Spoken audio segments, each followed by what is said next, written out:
All right, folks, welcome back to the Purple Friday show. My video is acting funky right now, so I'm just going to do audio for right now. Maybe it'll get better as the show goes forward. But you're mainly here today, talking obviously about that Ravens win, wild card win against the Pittsburgh Steelers on what was that, Saturday?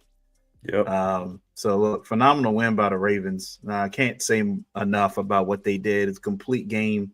That did get scared a little bit from, was it Marvin Sims, the punt returner? I think that was that one play where he's literally trying to track the ball and it goes over his shoulder. And that's the one thing you don't do. Like if you got to turn your body to go catch the thing, just let it drop, man. Just let it drop. Yeah. Don't even try to return that thing. And then I think the rest of the game, he was making some. He just at that point was like didn't trust his hands enough. There were some places he probably could have fielded a lot better, but he was like, I'm just gonna let it bounce. It is what it is. But the Ravens did their thing, as far as drives. I think they had like a 75-yard drive, had an 85-yard drive, 90 yards. Didn't really matter. The Ravens kind of did what they wanted to do to the Steelers in this game, putting up 299 yards of rushing offense. I think they said the Ravens at like 4 minutes or so left to go in the third quarter had 250 yards of rushing offense in that game. So the Ravens could have easily put up like another 100. It could have been 350 if they wanted it to be. But by that point in the game, it was pretty much over. It was pretty much a wrap. I will say, I think one of my favorite parts of that game was I think when the Steelers had answered. Well, I think that it was like 20. It was either 14-7 or 21-7. I think the Steelers had answered. And then I saw Lamar on the sideline. I kind of hyped the guys up like, that's fine. That's cool. It's okay. Let's just go back out there and score. Let's go answer. And that's exactly what they did. They went there and answered. I don't know about you, but it felt like for a good chunk of the first quarter, I was trying to remember a time when Lamar even threw the football. Like every time I looked up, Lamar was carrying the ball. I think he had like eight or nine carries alone. It felt like in the first quarter. So they were establishing from the get-go, we're going to run this football all day on you. And, Derrick Henry ended up getting his carries towards the end of the game. He had the nice stiff arm to make it Fitzpatrick. And you saw, I think by the end, I think around halftime, Cam Hayward, TJ Watt, like Patrick Queen, they were gassed, completely gassed. Like they had nothing left. And it was just at that point, it was curtains after that. The Ravens, got Mark Andrews the ball, got Likely the ball in space, who made a great stiff arm play. But yeah, the Ravens literally did whatever they wanted to. Shout out to, Monken calling a phenomenal game, against the Pittsburgh Steelers. A game a lot of us were a little nervous about because this is a third matchup with our hated rivals and stuff. And but also shout out to Rosengarten playing a really good game at right tackle. Didn't allow TJ Watt to cause much of a problem.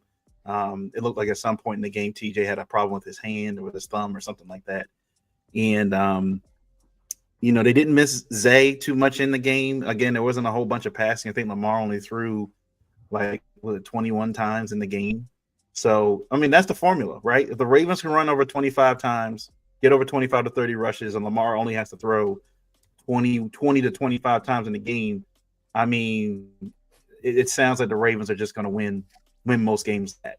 Yeah, and what I also like to, from the beginning, because I remember in the Texans game, that first half against the Texans, the Ravens looked a little shaky. It wasn't until halftime they finally like, all right, let's go win the game. Forget about how it looks.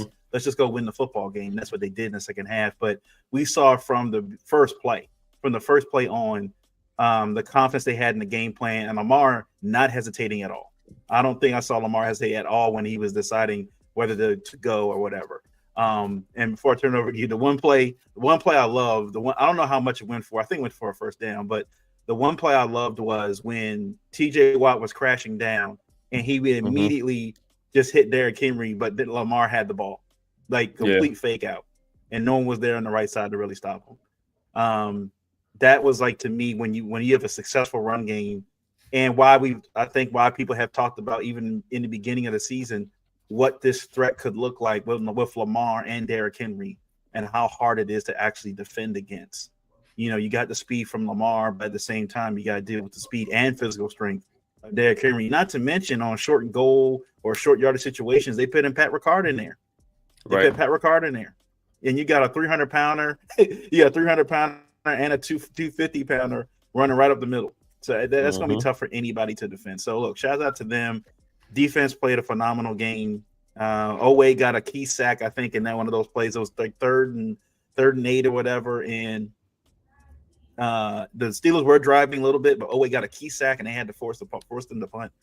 And yeah, they just did a phenomenal game plan from everybody. I said outside of the punt return is specialist. A little shaky. Everything else, special teams, everything else seemed to work pretty fine. So, what did you think about the game?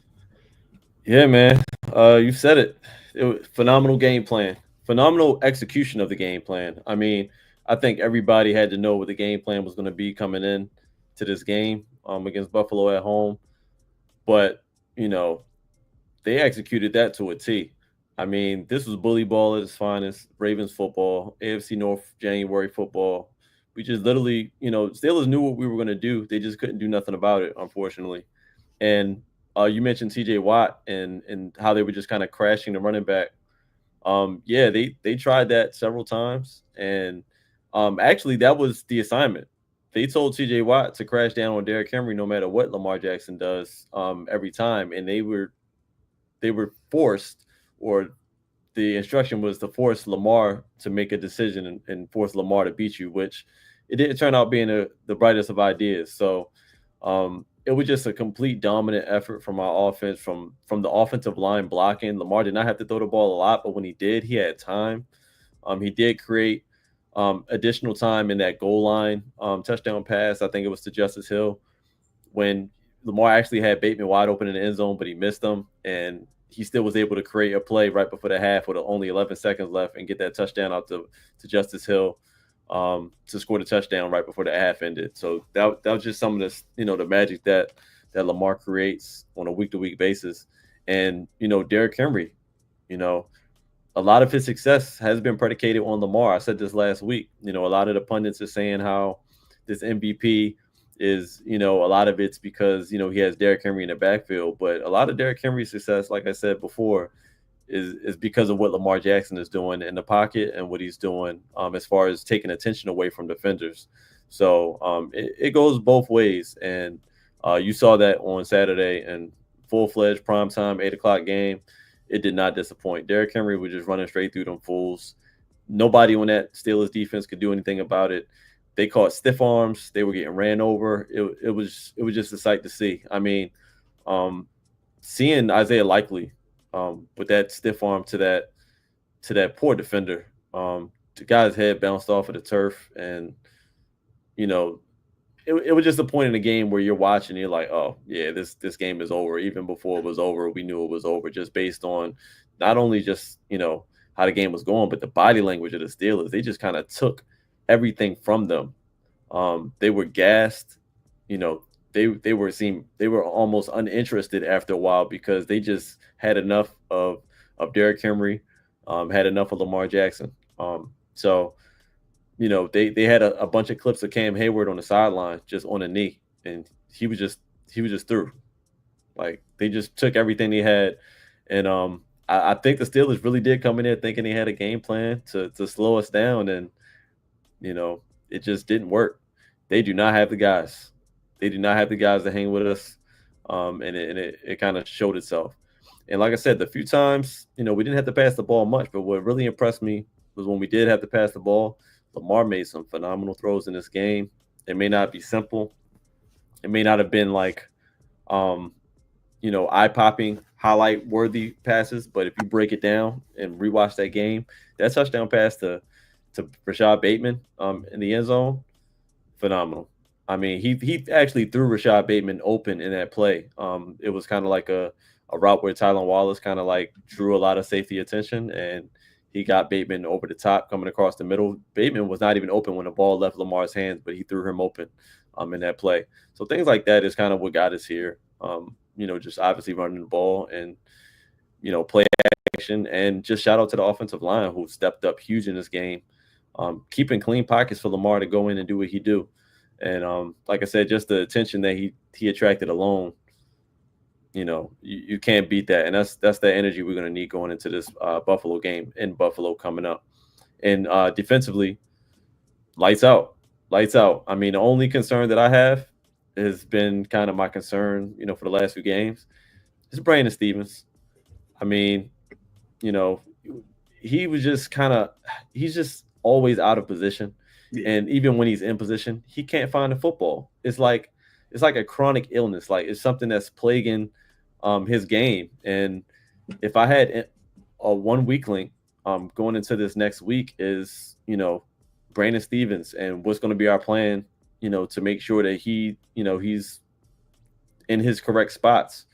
I know in the one play that he got burned, I think it was that George Pickens that burned him for the touchdown, That or was was that Van Jefferson, I think. Van Jefferson? Touchdown. Yeah. Van Jefferson touchdown.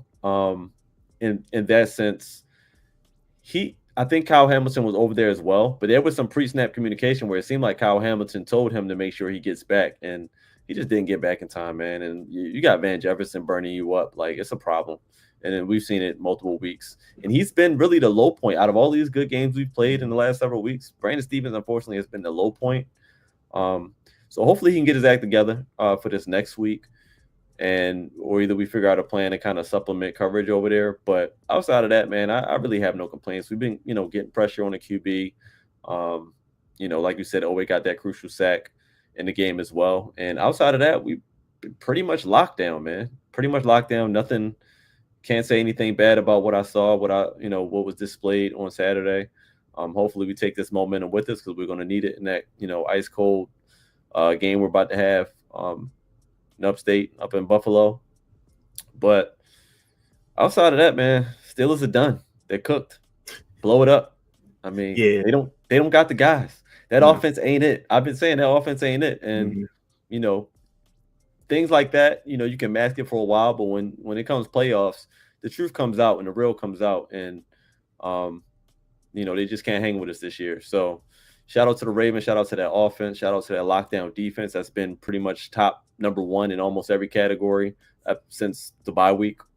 Shout out to the coaches, shout out to Zachary Orr calling an awesome game, shout out to Todd Monken for calling an awesome game, shout out to Harbaugh for not blowing the game and calling meaningless challenges and meaningless timeouts. And let's keep it rolling. But all in all, great football, great dominant win. We need the same thing next week. Yeah, I think I was going to mention you talking about the Van Jefferson touchdown. Like in pre snap, we saw Kyle like doing hand motions. I don't know if Brandon didn't look back and see Kyle or something. And at that point, I guess it was just too late. And then as soon as he scored a touchdown, Kyle's like he just like threw his hands like, and he's like pointing like I told you. Like I think that's got to be something that's got to be looked at the end of the year, right? What happened from last year to this year? Last year, Brandon Stevens was looked like one of the best cover cornerbacks in the NFL, and he's reverted just back to his old ways. I don't know what happened to him because he's always usually that right there. What happened to him is on that play is usually an anomaly. He doesn't get beat on a lot of those plays. He's usually right. It's always the plays where he's in coverage and he just misses the football. Doesn't put his hand in the right place to knock the ball down or get a pick. Like it's usually those kind of plays. Is at all. Yeah. So it's like he usually doesn't get beat on those kind of plays. So look, at this point in the year, going divisional playoffs, it kind of is what it is. So I guess the only person that I guess scares you in those situations is I guess Matt Collins, maybe Khalil Shakir, with how they use him, in those kind of situations. But with the way Kyle have been playing and how Darius Washington have been playing, they don't give up a lot of those. And that was one of those rare instances where I did kind of bite them in the butt. But they came again. The Ravens came back right after that drive, and Ravens go in and scored. They played great complementary football in that football game. And like you said about Harbaugh, I think Harbaugh has been really hands off in a lot of these games lately. You notice that, I don't think he's been hesitant to pull the flag, hesitant to call these weird timeouts. Like it feels like he's like, I'm just gonna let Monken and Zach and Lamar do their thing. Like I'm just gonna stay out of it. The best thing I can do is just stay out of it. Like I'm not even gonna worry about it. Right. So yeah, it was a phenomenal game from them. It was nice to see. Like I said, it was a game we all were hoping by the third quarter rolled around, you put your feet on the table, got a glass of whatever brown you're drinking, whatever it's Hennessy, rum, whatever, bourbon, whatever, and I felt like it was like that kind of game, So Yeah, phenomenal game out of Baltimore Ravens. Like I said, game plan. Now the question is, can they do this again? Because again, we saw this at the Texans game last year, where the second half they think they outscored the Texans like 24 points, like unscored, like one of those like it was like 10-10. I think it was 10-10 at halftime, and then the Ravens ended up winning the game like 31-10. Against the Texans in that game, but they ended up laying an egg the very next week in the AFC Championship game against the Kansas City Chiefs. So you got the Bills coming up, and so we'll get to that one a little bit later though. But as far as the Steelers are concerned, Tom has already said he's not going anywhere.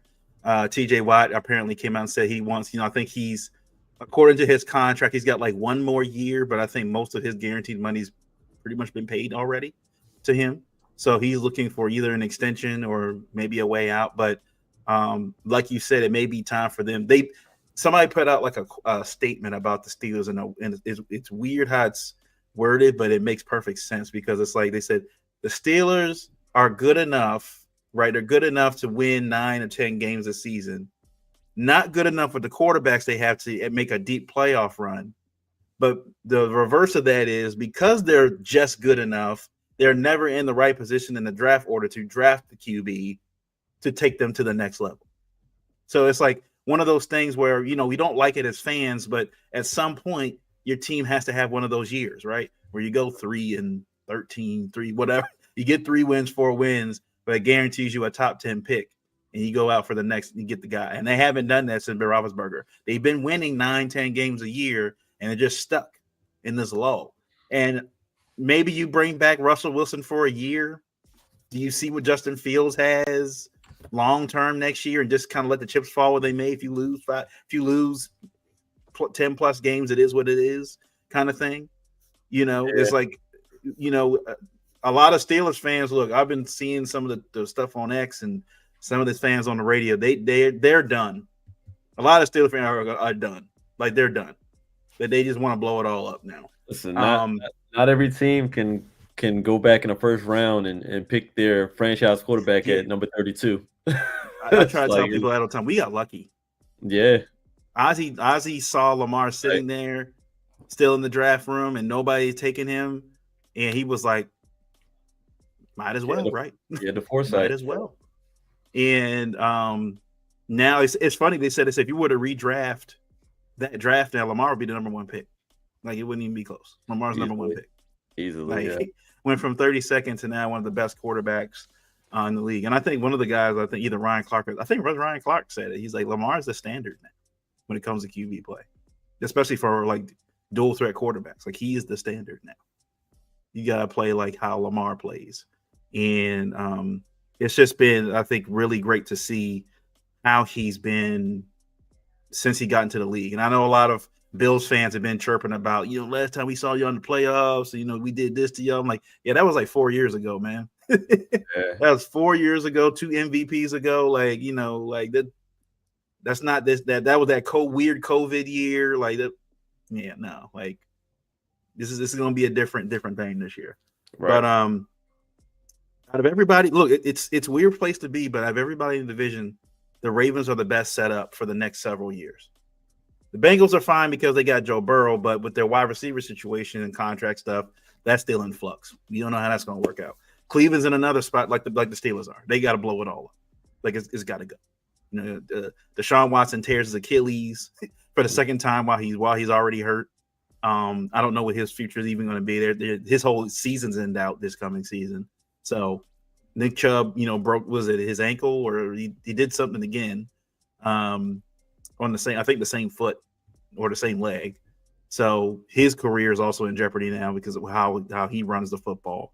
So I don't know. I say as a Ravens fan long term right now, we're in the best place you could possibly ask for. Place you could possibly ask for.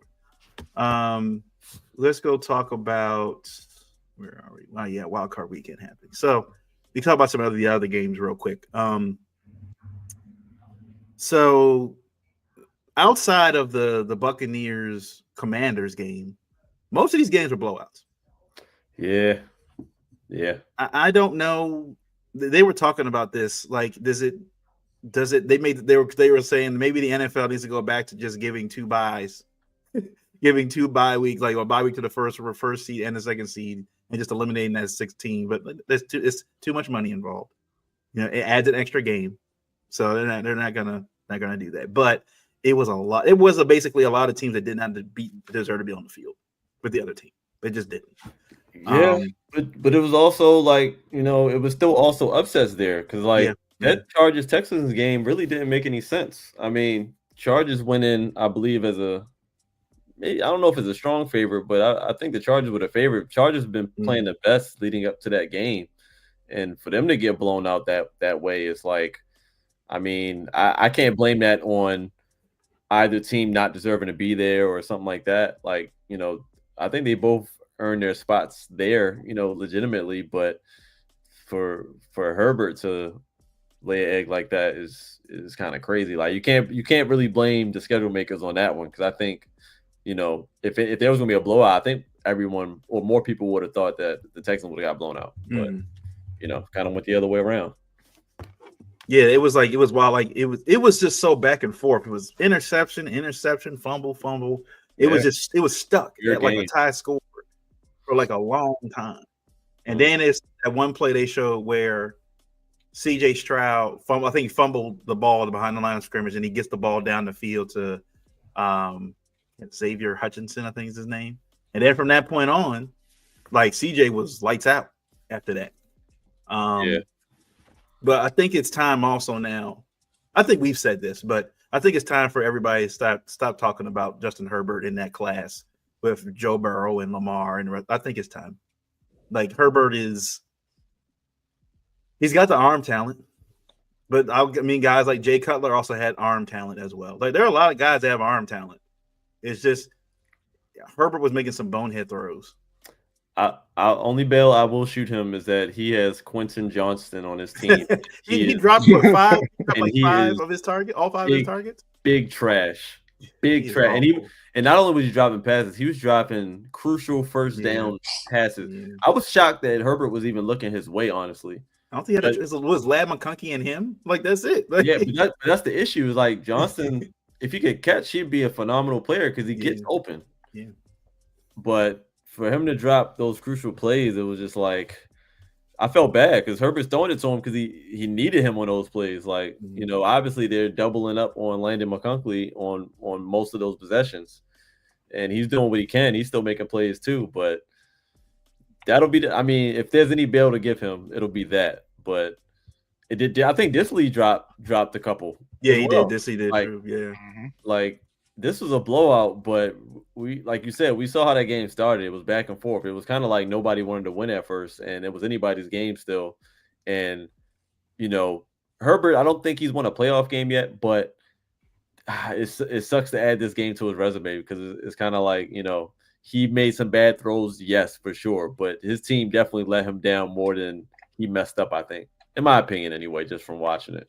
It was just an ugly team game.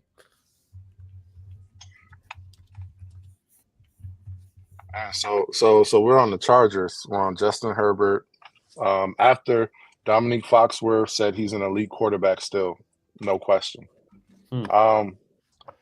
Hey, 2 things I gotta say about this game. One, the Texans are the most hot and cold team I have ever seen in probably the last 10 years.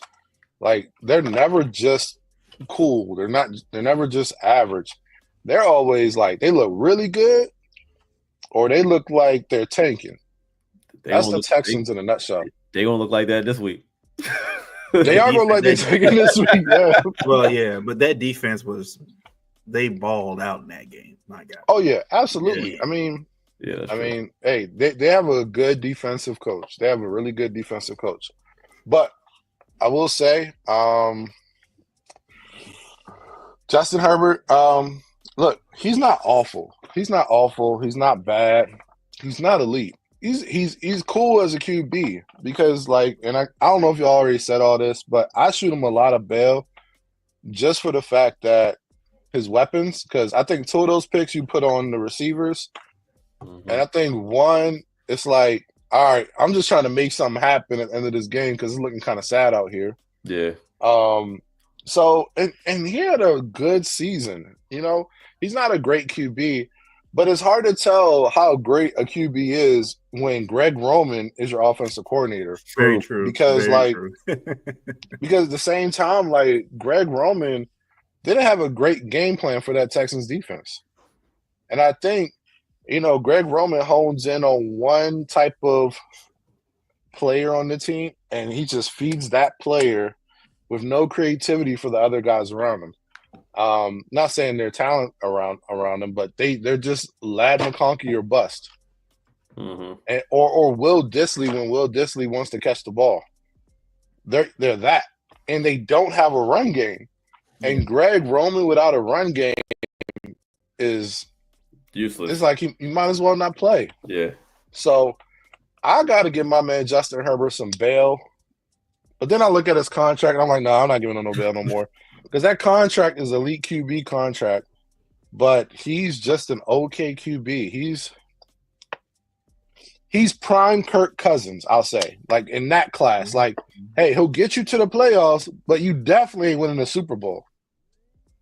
That's why I look at it as Justin Herbert. On the other side, CJ Stroud, I said some things in the chat the other day about Sam Darnold. But CJ Stroud and Russell Wilson are in that class. All right? They take more sacks than an OnlyFans account. All right? Bro. I'm just saying. They hold the ball. They hold the ball so long. Like even with Sam Darnold. And I'll say, Miles, can you clip that later? Yes. I will go back and we got it. Hey, that's gonna be our next our post. That's a promo vid. Yeah, promo vid. But like seriously, like CJ Stroud, he does not step up in the pocket. He just holds the ball as long as possible, and he's always getting sacked in the backfield. Like it just does not make sense. Like, and I'm seeing this common trend among QBs in the NFL where they just hold the ball, but they're not playmakers. I don't look at CJ Stroud like he's a playmaker. In the right conditions, he'll make all the throws. In the wrong conditions, he cannot make the plays that are going to win you the game. So, yeah, they're getting smacked this week. I'm sorry. Kansas City defense is pretty good. They're getting smacked. So, Chargers, get you an OC. get you a running back. Yeah. I'm sure there'll be some on the market. Get you an OC, get you a running back, get you another receiver. We'll see you next year. Tough loss by them. Herbert is so in the 2 playoff games he's played in his career so far, he's just over 50% completion percentage, and he's thrown 2 touchdowns and 4 interceptions. So yeah. But yeah, based on the money, if he's still on a rookie contract, yes, like I agree with Travis. Like I was like, maybe, but I'm like, with the amount of money you're making now, I've seen Lamar do more with worse. So with what he's doing there, and like I said, with how they came into the game, like they were hanging around all game. Like there were plenty of opportunities to go take the game away from the Texans, and it was literally just who was going to wake up first, and it was just CJ Stroud. He just woke up first. But against the Chiefs at home, this may be one of those games they pull Mahomes in the third quarter. It's a little bit of a wrap. The other game we want to get to real quick, Packers-Eagles. That game was over before it even really started, for the sense that on the kickoff return, the Packers could return against. It looked like, so I'll say this. I don't know how y'all feel. I felt like based on the rule, that tackle should have been personal foul because he hit him right in the head, hit him right in the helmet. Like it was a helmet-to-helmet contact. Yeah, it forced a fumble. They didn't call it. Some people said it should have been called, but that changed the game. That was one of those situations where in Philly, you cannot. If you're the Packers, I'm pretty sure they discussed this in the locker room and how they and for bulletin board material and everything else. We cannot let the Eagles fans be in this game early, and that hit set the tone for the rest of that game. They got the fumble. went down whatever 20 yards and scored a touchdown. From that point, like it was over from that point on. Now I will give some bail to Jordan Love for the simple fact that he lost Christian Watson the week before. Then he loses Jaden Reed to what a dislocated shoulder looked like.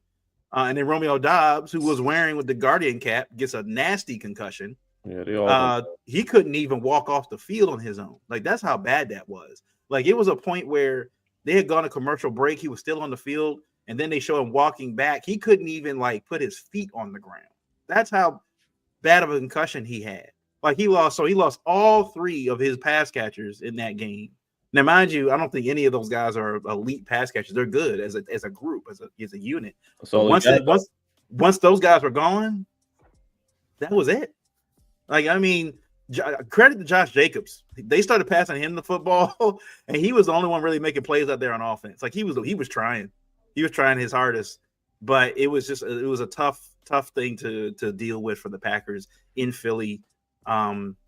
We saw AJ Brown over there reading an inspirational book. I think they said the sales for the book went through the roof. Apparently, like after they found out what book it was, like people now have bought the book because AJ Brown was reading it on the sideline.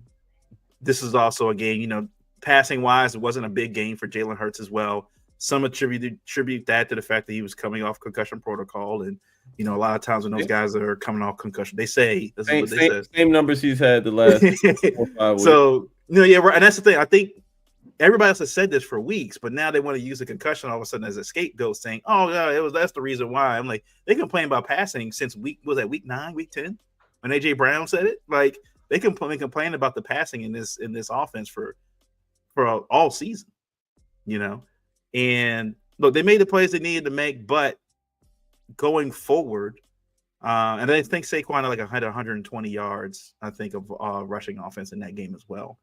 But at some point, Philly's got to throw the football. They got to throw the football at some point. Like, there's going to be, like, when they go face they're facing the Rams, with how the Rams played against the Vikings.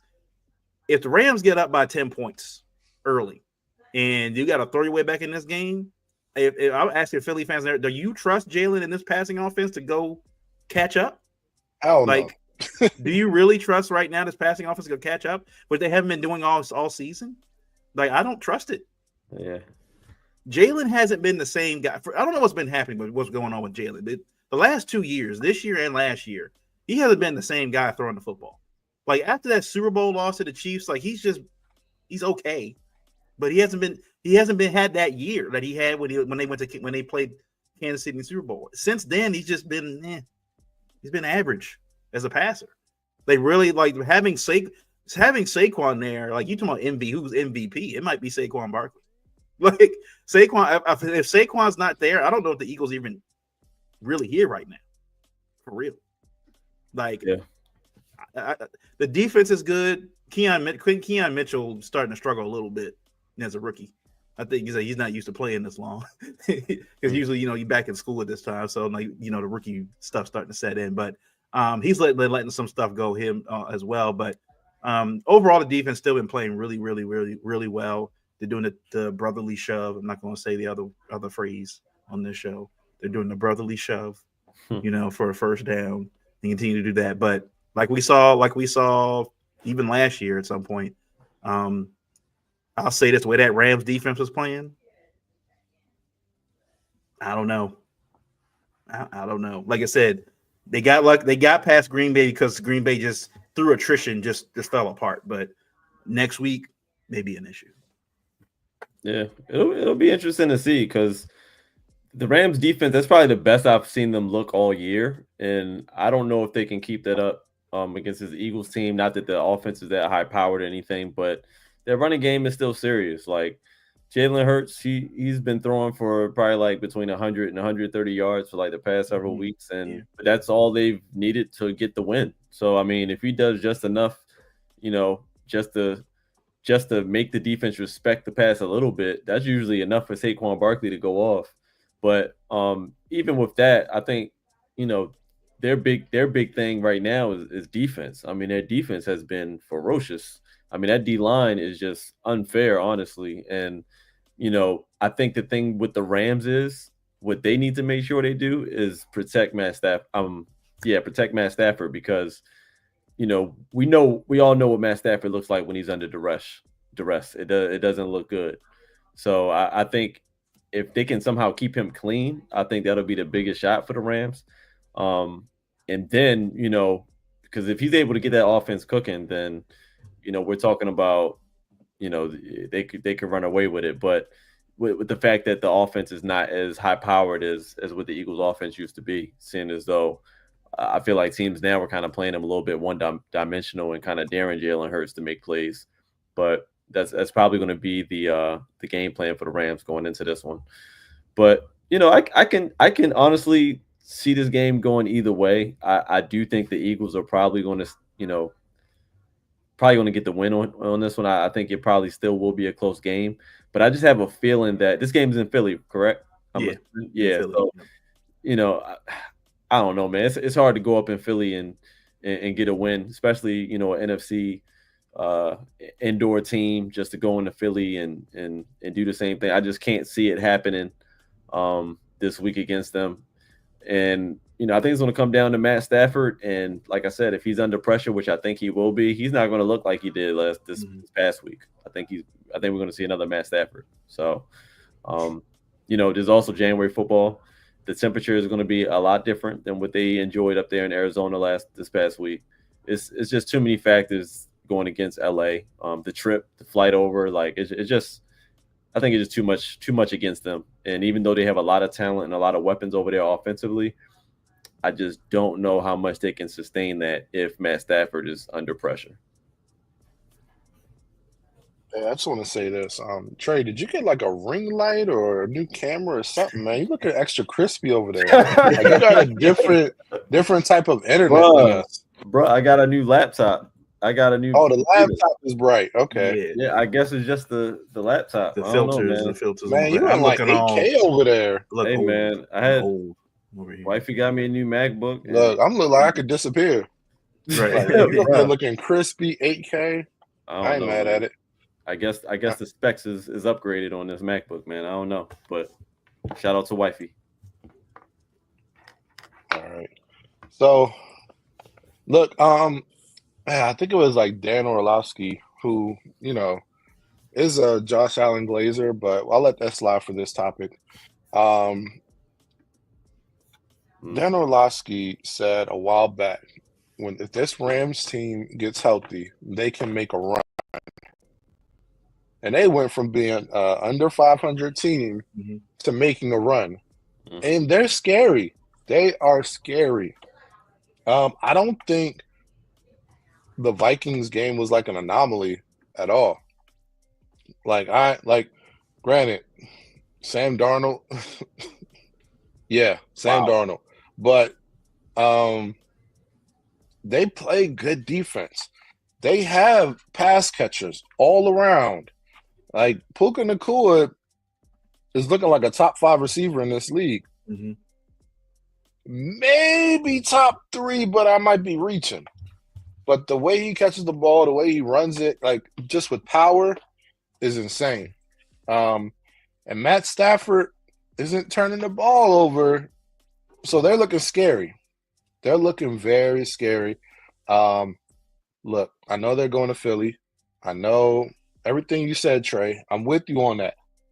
But I think if the Rams come out with the same synergy they came out with the Vikings, the Eagles are in trouble. Because like Miles said, they got to pass the ball at some point. And I don't think Jalen Hurts could do it. I don't think he could do it at all. I just don't think he has it in him. His throwing was questionable in college. His throwing was questionable in the draft. I don't think he can throw.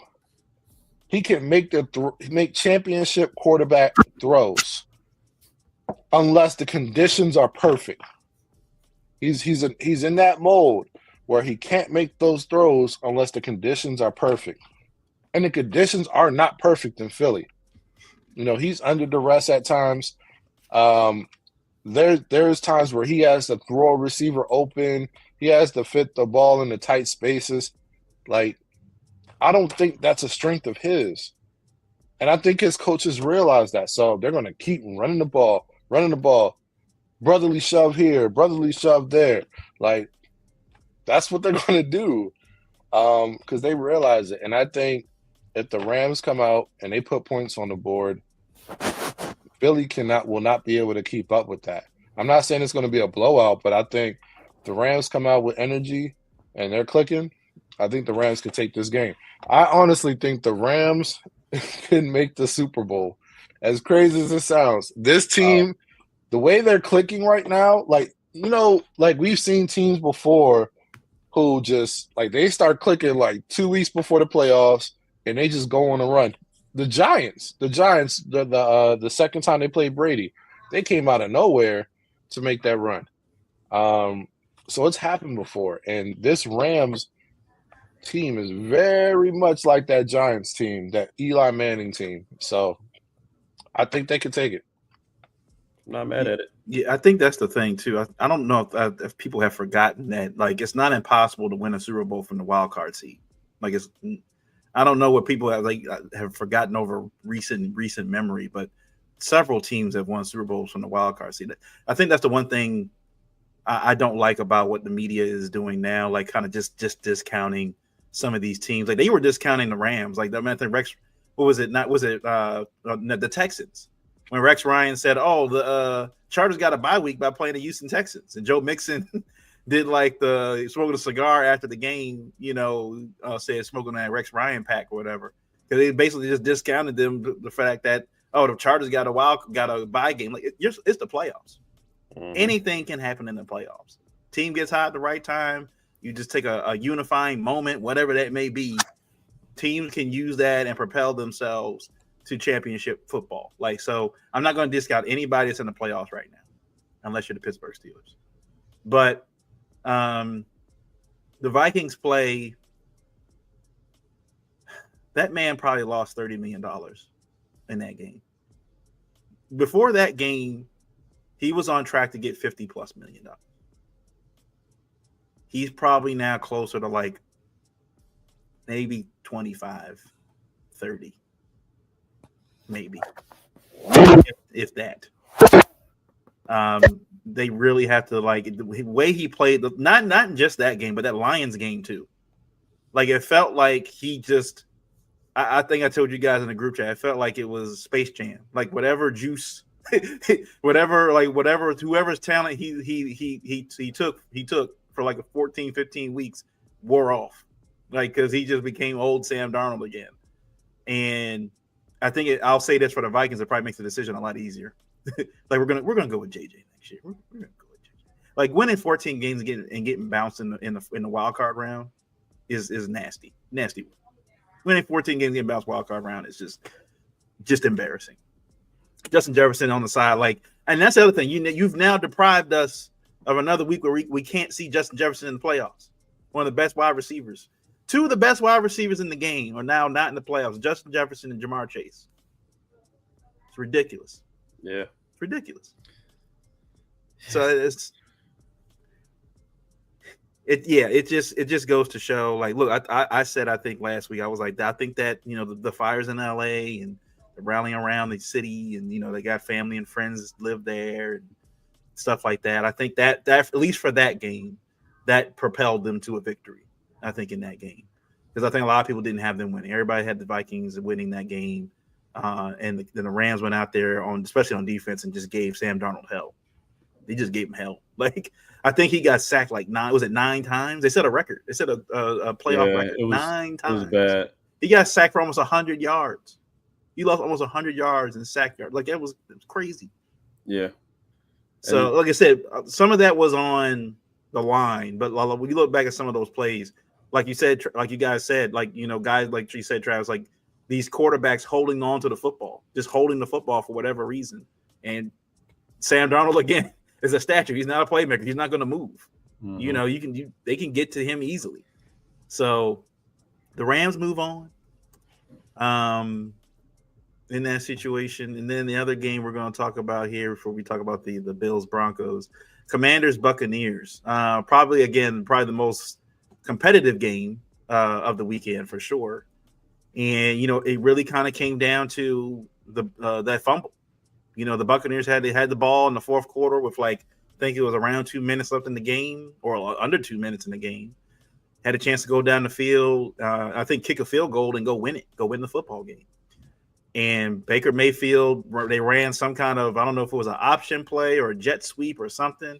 And it was one of those timing plays too. Like McMillan is literally right behind him while he's getting the snap from the center. But by the time he tries to go back and either fake the ball, it just hits his elbow because McMillan either ran that either too early or the snap was too late. Not sure which one happened, whatever. But those kind of plays in that kind of situation is one of those things as a coordinator, like, let's not run that play. We gotta have it plays for this drive. Those plays that we're gonna get yardage on. We're not trying to do anything that could potentially cost us to lose this game. And they got the fumble. Look, the Commanders get the fumble, and then Gonzalez, who was clearly nervous, getting ready to kick that field goal. He tried to put on his helmet like 3 times. He was like, wipe his hair. He's like, he was nervous. He didn't see him shaking or anything, but that man was nervous. little ritual. That he was nervous.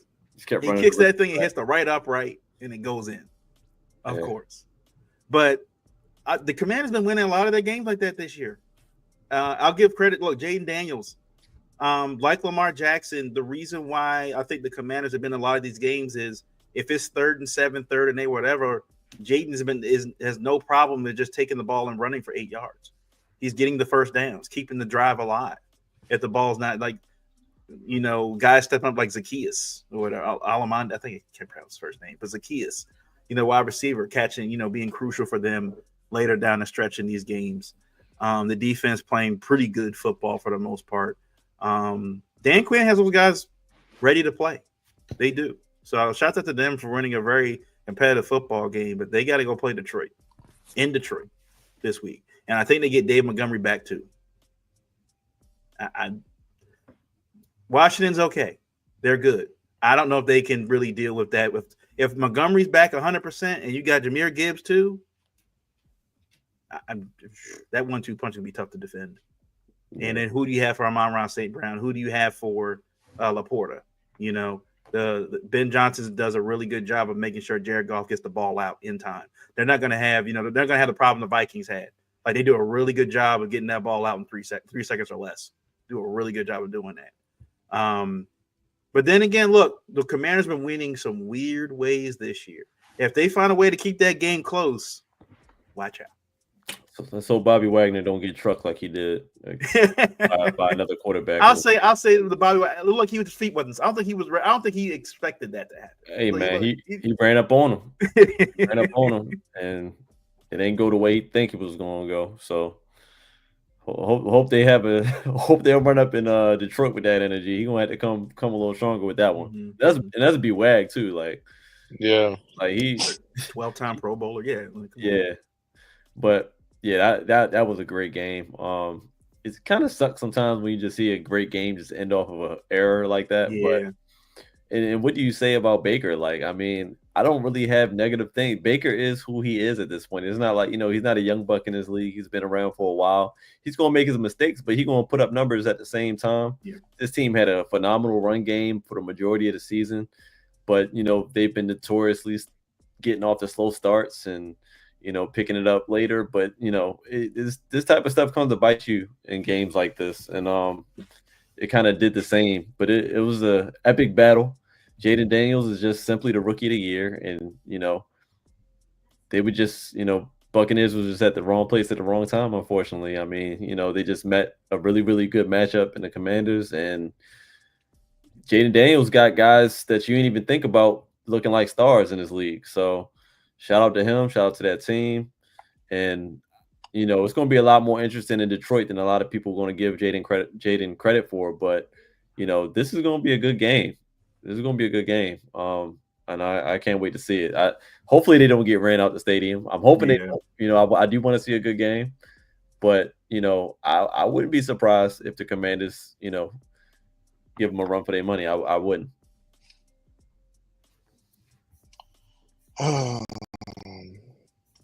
Yeah, the Commanders getting run out that stadium, man. I'm not even He's like, I'm gonna They're getting run out that stadium. I gotta give him some grace. I'm man. not. Look, man, I get Jaden it. Daniels, you had a great season, buddy, but you're not going to be able to keep up with that offense. You better hope Jared Goff throws 5 picks. You better hope, and they still might win. It won't be his. I don't think it'll be his fault though. If they don't lose, No. if they It don't won't win, be. it'll be because of that defense. It won't be because of that. Because of Yeah, look. What you gonna do with Jahmyr Gibbs, man? He hasn't gotten enough credit for the season he has. Yeah. He has had a season similar to like Joe Mixon, Saquon, and Derrick Henry. Not with the numbers, but just the eye test. Just the eye test. He didn't get the same amount of touches, carries, but the kid gets 20 to 30 yards receiving a game, sometimes more. He gets busy. I mean, he breaks play. He makes plays, and I'm like, what the heck? You know, he ain't reverse hurdle nobody, but he makes plays. I'm like, what the heck? And if you're inserting David Montgomery, who's just going to run over everybody in sight, Right. like, what is Washington going to do with that? What are they going to do with that? Then you throw in Amon St. Rob Brown, who is the slot genius. What they going to do with him? Yeah. Laporta. And don't let me forget Jameson Williams with the 4.3 speed going over top. Like, they have weapons galore. Right on turf. And they got Tim Patrick. And Crazy. man, they just been picking people up off the street all year. But and that's before we get the defense where Kerry Joseph has been playing out of his mind. Yeah. You got Brian Branch. Like, that safety, man, that team is really good. crazy. Yeah. Jaden Daniels is in for a day. He's in for a day. Same as He's going to have to play a perfect game for them to have a chance. Like, when I say perfect game, I don't mean like mistake free. I mean like he is going to have to play a statistical game of his life, making big throws, big plays with his legs. Like, he is going to have to carry that team. And I just don't think it's going to happen. I think they are going to get ran out of that stadium. I think this is going to look like Buffalo and Denver. That's where I see this game going. And Detroit's fired up. The city's behind them. The energy is there. Like, Detroit, it may get ugly on what is it, Saturday?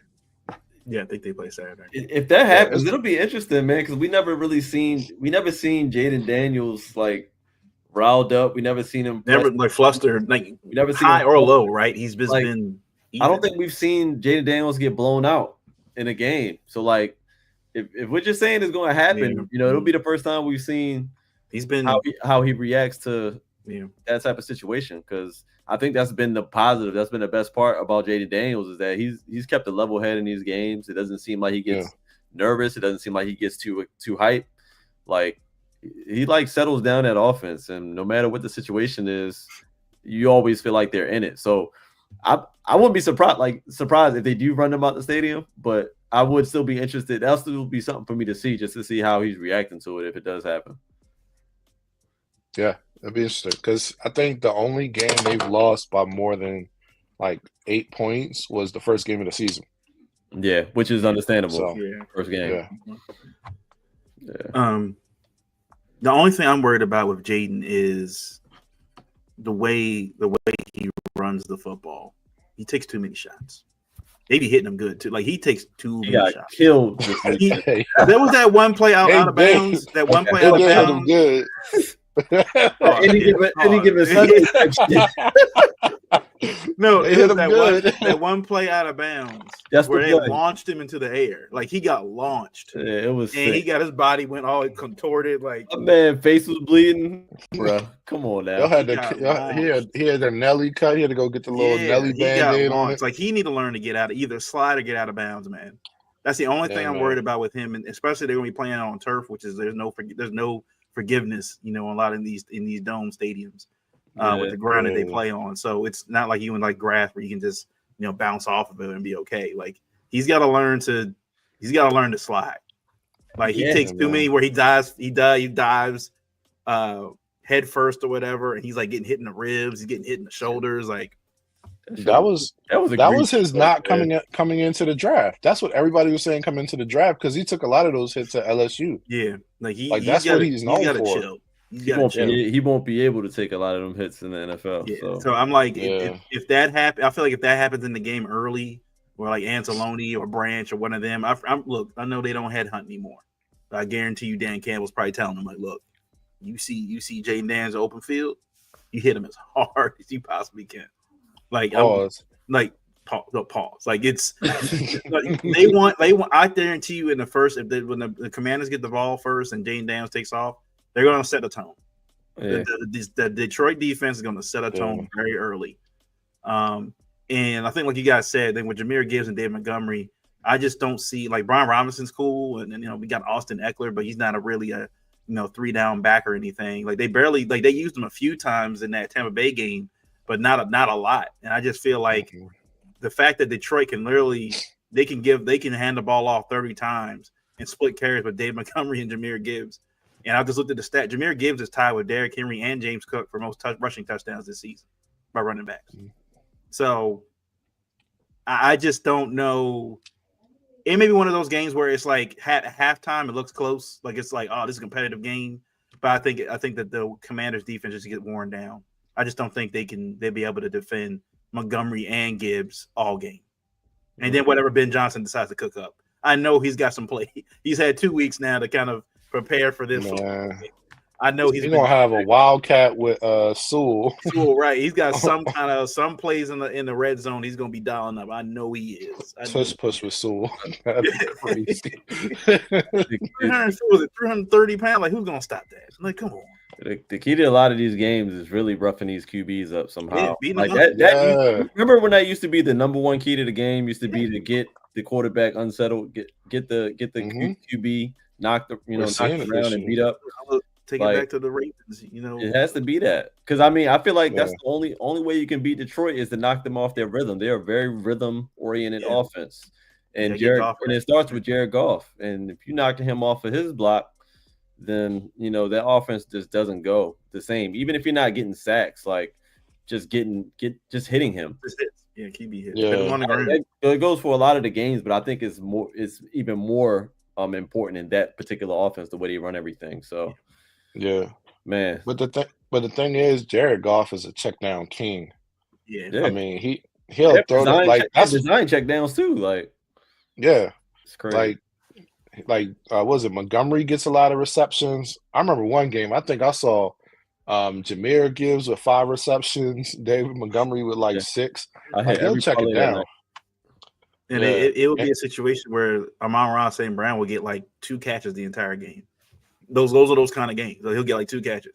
Yeah. But he's still blocking downfield doing his thing. But no, I'll take it back to when the Ravens Super Bowl run when we played the Raiders. And Saragusa fell on was it Rich Gannon? Rich Gannon. Like Rich Gannon. He ain't won no was Rich Gannon. The Rich Gannon and broke his arm. It fell on him and broke his arm, and that was it. It was a wrap after that. They could do nothing after that. Yeah. So, like you said, it's I think it's a tale as old as time, regardless of how it is. If you can get the QB rattled or hit or whatever that may make them see ghosts in a playoff game, your chances of just going up to win that football game. Yep. All right, so Bills beat the Broncos. The Broncos scored early. They were up 7-0. Looked like, all right, maybe the Broncos might be here. That ended very quickly. That didn't last too long. And, the Bills just kind of ran through them, just did what they wanted to do. Everybody was excited. Everybody was happy. The Bills didn't really struggle too much in this football game. They were at home.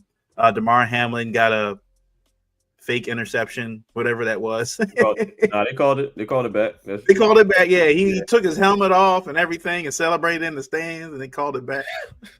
I love the memes they were put. It was Patrick Beverly throwing his jersey up, and it was I get it, man. It's fine. It's been how many years since the heart attack? Come on, man. Come on, listen. Come on. Listen. Come on. Bills ain't do nothing in that game impressive to me, man. None. Not at That's all. what I'm saying. It was more so the Broncos just didn't belong. They didn't belong. They have a rookie quarterback. I knew going into that game where it was they have a chance. They have a decent defense, but it was just they didn't belong on the field. How many How many times did they get in the red zone and not score? 5 and only got one Yeah. score. It Like, was come a on, man. field goal. Come on, man. There ain't really nothing to talk about in this game. Like, it was a very mid performance. I mean, the best part of the game was the 1 3rd and long where Josh Allen had to scramble a little bit and then threw the Was it ball in Ty the back Johnson? end zone to Ty Johnson. Outside of that, it was James Cook show and Josh Allen running around for a little bit. But outside of that, they ain't really show me nothing that I didn't think they could do against this Denver Broncos team. I did think that the Broncos had a solid chance of upsetting them, but the defense just didn't hold up, honestly. And offensively, they just couldn't get it going. I mean, the receiver play wasn't like the best in that game. Bo Nix, he had a few good passes that, were either dropped or, deflected. But like I said, it wasn't really. It was a lot to be desired in that game. Nobody impressed me on either side, so it is what it is. Yeah, I wasn't impressed at all. I mean, like Buffalo's a good team. Broncos, I mean, rookie quarterback in the playoffs. Um, and it's not like the Broncos have a bunch of playmakers. I mean, I think Cortland Sutton's a good number 2 receiver. They didn't have enough to match up. They hit that throw early. They had momentum, but they stalled out time and time and time again. And I think after they could not score after they got the fake punt, Mhm. I think they were done at that point. The game was over at that point. Mm-hmm. Like, I knew Buffalo had it in the bag because their morale with Denver went down, and they just could not make plays at all. Bo Nix could not make the big throw. His receivers couldn't catch the ball. They had nothing going for them the rest of the game after they did not score after the fake punt. So I don't look 1 for 5 in the red zone. Look, any other team is winning that game. Any other team in the playoffs is winning that game, and Buffalo plays like that. And yeah, I wasn't really impressed. Like, they let James Cook go crazy. They let James Cook go crazy. They let everybody actually go crazy. And it's just because they kind of gave up. Yeah. They gave up.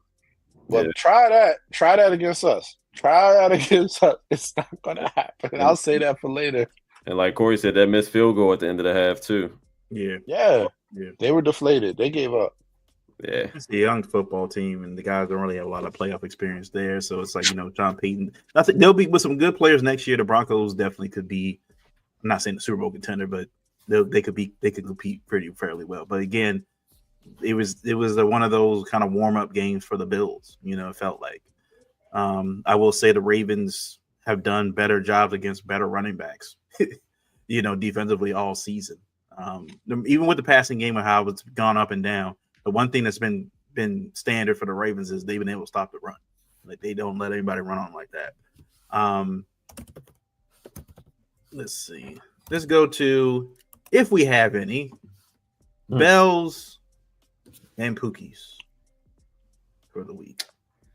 We starting with Bells. Yeah, starting with Bells. I'll let you guys go first. Are there any Bells or Pookies this week? My bell is going to be Jaden Daniels. I mean, first playoff game against a high-powered Buccaneers offense who has an amazing run game. Baker's been, pretty decent. I mean, he throws a lot of touchdowns, and Jaden, going up Jaden Daniels' first playoff game win just to go in there and get the dub alone is why he's my bell for this week. And just the way he played, the way he's running the ball, extending plays, making, passes that are just absolute dots week in, week out, but especially in this playoff atmosphere, is not something that everybody can do, especially not a rookie QB. Something that, Lamar had the opportunity to do when he was a rookie as well. So you know how hard it is to do. And also, they were the away team. They went up in Tampa Bay and did all of that. So I'm going to give it to Jaden Daniels for this week. Cool. Adafe Owe. Give him to him. I'm just going to give it to the pass rush, but I'm going to start with Adafe Owe because we didn't do this segment last week, and I came prepared because look, when things were looking iffy and people were calling him a bust, look, I looked at it like this. That's my Raven, and I'm gonna stick beside him. And he has shown up, and he showed up in the playoff game and got a sack. Shout out to Mods, man. Matabuke. 2 sacks in the game. The pass rush was pretty cool. Granted, Russell Wilson, y'all heard the comment earlier. But yeah, I think we look real good with the pass rush. So I got to give credit to what's his name, Dr. Sack. For the work he's done. It's a collective effort, but yeah, super impressive with the pass rush. I'm gonna leave it there because I think Miles is gonna get the main one I was gonna get. So I'm gonna let that slide over. Yeah, I think I'm thinking that too. I'm gonna give my bell to Todd Monken. Let me get that to Todd Monken. That was a masterful offensive showing from everyone. Like just the game plan. 299 yards rushing. Again, everybody all week kept saying how this offense was just, I don't know what's gonna look like without Zay. I don't know what they're gonna do without Zay. And they just, I don't know. Like they out physicaled them. Like it's very hard to out physical the Pittsburgh Steelers, right? When you talk about how these teams play against each other and just the history and the hard hitting, the black and blue division as they call it, and the Ravens just went out there and they took the game from the Pittsburgh Steelers from the first quarter to the triple zeros on the clock. Derrick Henry with his stiff arm, Minka Fitzpatrick, Isaiah Likely playing basketball with Cam Sutton's head. Like, I mean, that was man got bounced off the ground. Got bounced. Like slapped. Like watching I think they showed some clips from where Ravens wired and stuff, and even the guys on the side, Ravens on the sideline were like, and they saw Isaiah Likely do that. Like, yeah, it was a phenomenal showing. Now again, we got to see it 2 weeks in a row. We got to see this 2 weeks in a row. I like the confidence that the Ravens had in this game. The Trey, you mentioned earlier that pass to Rashad Bateman in the back of the end zone. When they showed that clip from, I think on I think it was like field view or lower field view from where behind Lamar Jackson, and Lamar is literally looking at a spot. That's it. He's looking at a spot, and I guess he just throws it to a spot, and then you see Bateman roll over and catch that ball. I'm like, that's the difference now with Lamar Jackson, even 3-4 years ago. Like we saw Lamar Jackson, like, he has to throw to guys that are wide open. He can't really lead anybody, to a spot or throw them open, stuff like that. That was the kind of throw you want to see from Lamar Jackson in the playoffs. That's the throw you want to see. He throws to a spot. There's nobody there for like a second. And then as soon as the ball gets to the back of the end zone, you just see number 7 roll over and get the ball. Like, bam. That's gonna be my bell so Todd Monken in that offense, just calling a masterful game. Yeah. And I guess we got to mention Derrick Henry, just Derrick Henry. Yeah. I mean, 197. A 30-year-old running back, 180 something. 30-year-old running back still running the way he's running. Yeah. And that look, just the meme, like the picture we saw of Derrick Henry running past Pat Queen, like that's gonna live in Ravens lore. Like that's just gonna live. Like I if I'm the Ravens, I would put that up somewhere in the castle. Just have P. Queen's face just all like dejected as he's running. He let him run past him. He was like, "Yeah, I'm not going to." I think also in that game, that one play where Lamar scrambles out of the pocket and he's getting I think he scrambles to get a first down. He runs out of bounds. Minka Fitzpatrick and I think another Steeler clearly had a chance to go tackle Lamar and they didn't. They just stopped running. They stopped. The play they just stopped. Defeated. They just stopped running. I heard several Steelers fans talk about that. So look, we I feel like we beat them in a submission early. I think they had their little run, but I think after that they had nothing left. It's like that Whitney Houston song, like I have nothing. Nothing. Like they had nothing left, man. So. Killed their spirit. Anyway, Pookies. Who are our Pookies this week? Man, I might have to give it to this is tough because like I want to give it to Justin Herbert, but I shot him all that bail. Mm-hmm. So I'm gonna give it to Quentin Johnston again. Yeah. Way to close out the season, buddy. You went to the playoffs and you decided to get the drop seeds one more time. And what a moment for you to have that happen. Not that you were the reason why they lost, because just like the guys mentioned, Travis mentioned, your running game ain't been the best either. But maybe this Pookie is just surrounding the Chargers in general, because I just don't want to just put it all on Herbert because, he's still a young QB. But, that was just a god-awful game that they played as a team. 12 points. You can't put up 12 points against the Houston Texans, who's been reeling towards the end of that season. They came into the playoffs super, super cold, and you guys came into the playoffs super, super hot, and it just did not really make sense. And also, my parlays were pretty much screwed once the first half was over. So, my Pookie's going to the Chargers. I'm gonna leave Harbaugh alone in this one because what was he gonna do about it? I mean, we saw the plays. The plays weren't getting made. The running backs were running for like 2 yards a carry. It wasn't much they could have done. But I'm gonna go give it to Justin Herbert and most importantly Quentin Johnston and that Chargers organization for just a poor performance out there in Houston. Well, I'm gonna give my Pookie to the Steelers DBs. We already talked about it. But man, one caught the 5 fingers to the face. Yeah. One got. Would you say, Miles? Like he was bouncing his head like a basketball. Yeah. Man, the DBs had a rough time, man, in Pittsburgh. So I get him a Pookie, man, because you can't let no man do you like that. I'm sorry. I know I'm a Ravens fan. But Steelers, y'all cannot let these guys do that to you. It's embarrassing. Have some pride, man. I know Mike Tomlin was shaking his head over there. I'm going to give my Pookie to the DBs. Hey, Corey, I like that one. I was going to use that one, but you posted it. But Deontay Johnson, 4 teams in a calendar year is crazy. Crazy work. Pookie, Deontay Johnson.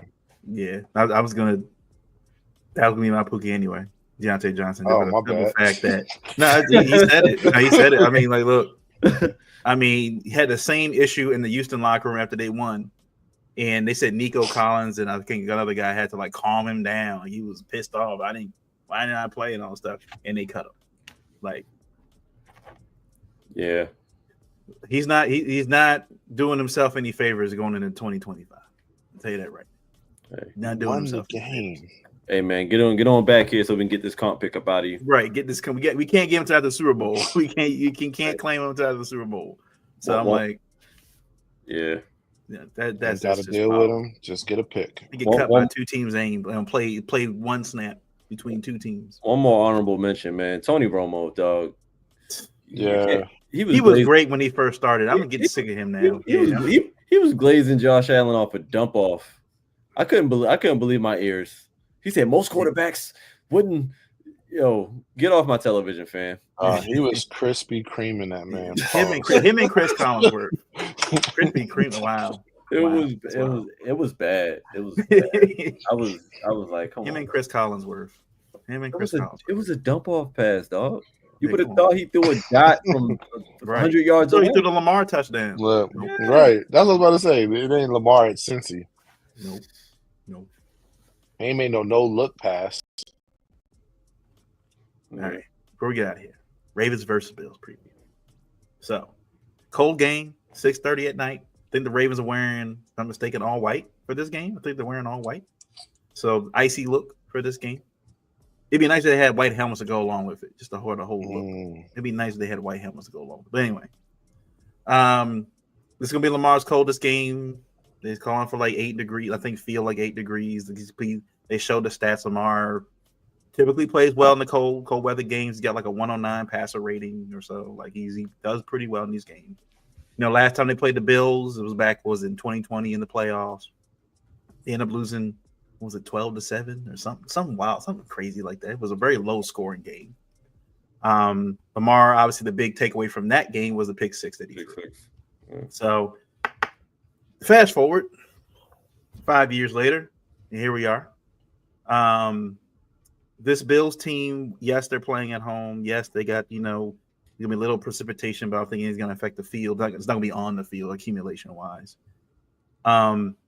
They got Milano back. They didn't have him in the first game. They got a couple other guys back that didn't play against the Ravens in that first game in like week 3. But at the same time, I just think that the way the Ravens play football, and you look at how the Bills got prepared for this playoff push versus how the Ravens did. The Ravens went through a gauntlet for 5 weeks. They went through a gauntlet for 5 weeks. The Bills ended the season playing the Patriots, Jets, Patriots. That's how they ended the season. Didn't really prepare for this, getting ready for this game, and then the Broncos didn't help either. So now they got to go play. Now, the last team they played like this that had a good running game was Detroit, and they ended up beating Detroit, but they also gave up, was it 40? I think they gave up 40 points in that game. Then they won 45-42. So they gave up a lot of points. And the only reason is Detroit's defense is just trash, only because of how many guys are on injured reserve. They've gotten better because they worked scheme and everything else, but around that time period, the Detroit Lions are remember, guys are falling off left and right. We don't know what to do here. So the fact that Detroit hung up 40-plus points on that Bills defense, and I think they said the Bills are averaging 23 points a game on defense to teams, while the Ravens over this last stretch have only given up 14. I think it's 13.8 or something like that. But they've only given up over 14 points in this stretch. The way the Ravens are running the football right now with Derrick Henry and Lamar Jackson, it looks like Zay's probably not going to play again this week. But with the way they've been running, Isaiah Likely, you got Mark Andrews, they got Kolar, they got Nelson Aguilar involved a little bit, Tylan Wallace, whatever. I wouldn't be surprised if the Ravens run another 250, 275 in this game. I just don't think that defensive line for the Bills can stop Derrick Henry and Lamar Jackson. They couldn't do it week 3. And that's the same line they're going against now in the divisional round. And you saw what Derrick Henry did even in the first quarter against the Bills. It's going to be a much better defense, I think, it was a weird thing that happened when it did in week 3, because the Ravens defense at that point was their best game of the entire season. And they kind of were trash for the next 5 weeks. Mm-hmm. But now they made some adjustments, and they look a lot better than they did even in week 3, I think. They're getting pressure from Owe, getting pressure from Kyle Van Noy. Madubuike and Michael Pierce are getting pressure in the interior as well. The linebacking play has been really good. Malik Harrison is doing a phenomenal job. Roquan has looked a lot better since they made that adjustment in the secondary with Kyle Hamilton, and he can kind of just play his area and not have to worry about it anymore. I also think that the secondary has been doing a really good job tackling. They're doing a phenomenal job tackling right now. Darius Washington, of course, being the main leader of that as well. So I just think that I do expect a good game, but I just think that this is that kind of game where if the Ravens win the coin toss, I expect the Ravens to take the ball. First drive, go down the field, score.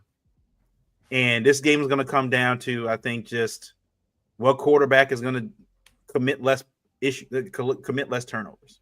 Who's going to turn the ball over? Somebody's going to turn the ball over, I feel like, in this game. As cold as it's going to be, somebody's going to turn the ball over. Who's going to do it? And can the Ravens continue to do a good job of not letting penalties define their game? If the Ravens can stay penalty-free and not turn the ball over, those two main things, I think the Ravens win this thing easy. Mm-hmm. Yeah, I don't disagree with that. I think number one thing, Ravens can't beat the Ravens. Just like you said, we cannot kill ourselves with penalties. We cannot kill ourselves getting behind the sticks and starting off, first and long, second and long, third and long. We just can't have that. We noticed that we've been doing a lot better with that in these last few weeks. I mean, penalty wise, I think the last game we had maybe a couple false starts. But outside of that, we've been relatively clean when it comes to penalties, even in the secondary on defense and everything. So we got to kind of keep that up. But I think we're going to set some records this week. Honestly, I think what we get 299 last week. I think we're going to probably get close to that, if not more. I don't know how many teams in playoff history have run for close to 300 yards in multiple games in the 600 playoffs. yards in 2 games. So, yeah, I think we're going to set some type of similar record like that, man. I think the game plan has to remain the same. I think maybe some of the run concepts they might vary a little bit just because we know the Bills are going to be watching film. You know, they're probably not going to play it the way the Steelers played it with, you know, how TJ Watt was just crashing down on Henry every single play, no matter what Lamar did. That was just kind of their method of madness, which, you know, I don't know if I understood that, because now you're putting Lamar one-on-one against, you know, safeties and things like that. Like, I don't, you know, you can try your luck with Lamar versus DeMar Hamlin if you want, but I don't think that's the scope that y'all want. So I don't know what they're going to do as far as, you know, film and adjustments, but we can't expect them to come out with the same plan that the Pittsburgh had. But, you know, I don't think it's going to matter what they come out with, man. I think the Ravens offense is just too strong right now. If we're able to come out in a similar fashion that we did with Pittsburgh, just as far as just, you know, letting the Steelers know we're running that ball, and I mean letting the Bills know we're running the ball and there's nothing y'all can do about it, I think we'll have success, man. The offensive line has been playing lights out for us, right? Rosengarten has been looking phenomenal. Even Daniel Falele, like, I've seen him on tape in this last game. He looked crazy. Like, even whether it's him, you know, assisting with a double team, him one-on-one, he's, you know, everybody's been doing their job. And this Bills defense is more undersized than the Steelers. Mm-hmm. So I don't see, you know, how, you know, this is a game that they can't dominate. I just think we have to dominate them in the trenches once again. And if we do that, everything else is going to take care of itself. Derrick Henry going to be Derrick Henry. We just kind of have to stick with the game plan no matter how the game's going. And we need to get Rashad Bateman a touchdown. That seems to be the formula. Yeah. Rashad Bateman scores a touchdown, we win the game. I don't know, you know, why. I don't know how, but if we get him in the end zone, I think we look good. I mean, Zay being out, obviously he's a pivotal piece for us, but, you know, even before he went out, Bateman, his game was elevating before Zay even went down in a perfect time. So, like, timing is everything, and for whatever reason, it seemed like the timing has been clicking on all cylinders for Baltimore. And, you know, the game plan is simple: run the ball, and play action when we need to. But as long as we're getting them second and shorts, third and shorts, that's it. The game right there. That's it. The games that we're struggling is the games where we constantly find ourselves second and 15, third and 10. You know what I mean, first and 15 to start a drive, first and 20 to start a drive, because of, like, those are the games where we seem to struggle. So if we stay away from that, we'll be fine. In defense, play very disciplined. Brandon Stevens, I don't know what you got to do this week, but you gotta figure it out. You know, don't press. If you can't, if you're going to get beat, don't press. Locate the football. We say it every week, you know, easier said than done, but, you know, your task should not be that difficult this week. It shouldn't be that difficult. There's no Pickens out there, right? Yeah, no Pickens. No George Pickens out there. There's no, like, real man beaters out there that you should have to worry about. Pause. But I mean, you gotta stay disciplined and do your job, man. You gotta stay in your coverages, whatever it may be. But I'm not really worried about anybody else. We already know our Darius Washington going to do his thing. We know Kyle Hamilton going to do his thing, and we know those guys in the trenches have been having hell of a games these last few weeks. So, you know, keep the main thing. Run the ball, play disciplined defense. We're gonna be fine. Yeah. You know, all these talking heads keep talking about that this is a different Bills team. This is a freaking different Ravens team. Look, if we make it to the Super Bowl, I'm going to give John Harbaugh a bell. For all the things he does wrong, that man was right about this offensive line. He was right about Falafel and Rosengarten. He said, just stick with it. They're going to grow. And, man, does Rosengarten look like a future All-Pro. Yeah. Look, what are they going to do with them? What is Von Miller going to do with Rosengarten? Yeah, you know, TJ Watt can't get past him. I'm like, what are those D tackles about to do with Falele? Look, Falele going to shovel the snow. He going to shovel the snow on out of there. So, look, the Bills are a small defense. We are a big offensive line. They are in for a world of trouble. I'm telling you, DeMar Hamlin's going to come down in that box. Derrick Henry's going to give him another.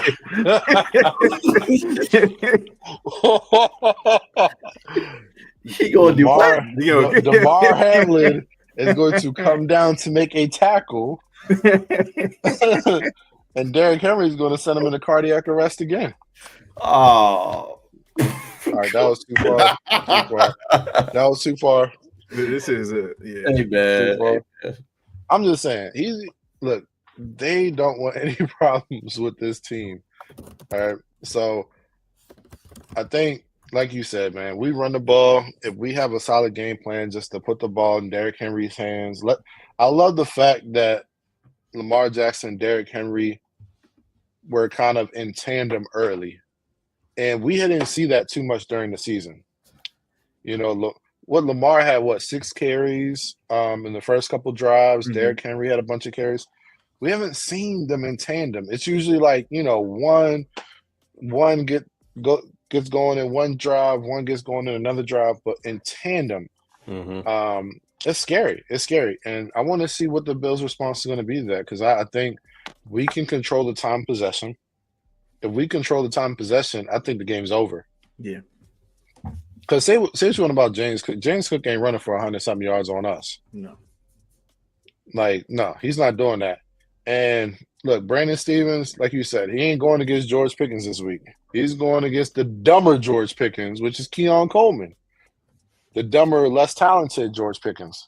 So I don't see a lot of threats. I mean, my only concern offensively, to be honest, is the little slot receiver Shakur. Yeah. Not even scared of Amari Cooper or Mac Hollins. Just Josh Allen running out the pocket. We're a little worried about that, but yeah, I could be worried about that and him launching it down the field. But hey, I'm hoping we send Roquan down on the blitz, knock the stuffing out of Josh Allen. Yeah. So I think we run the ball. I love the strategy, running the ball 40 to 50 times. This is the perfect weather for it. Let Lamar get his 15 to 20 pass attempts, high efficiency throws, and just let him do his thing. I think that's the key. Defensively, just be physical. Like, I gotta say this because we're on a pause roll, so I'm gonna watch my words. Josh Allen needs to feel every tackle. He needs to feel every tackle. Like, he should walk away sore after the first quarter. Yeah. Pause. Like we gotta apply pressure. We gotta be physical. We can out physical the Bills. They may be a cold weather team, but I don't see them as a physical team. Yeah. So I think if we're physical with them defensively, I think their offense can put up some points. But I don't think they can. I don't think they're going to be able to hang tight with us. So. Yeah, I think that's the key. I think the keep the main thing for the Ravens, right?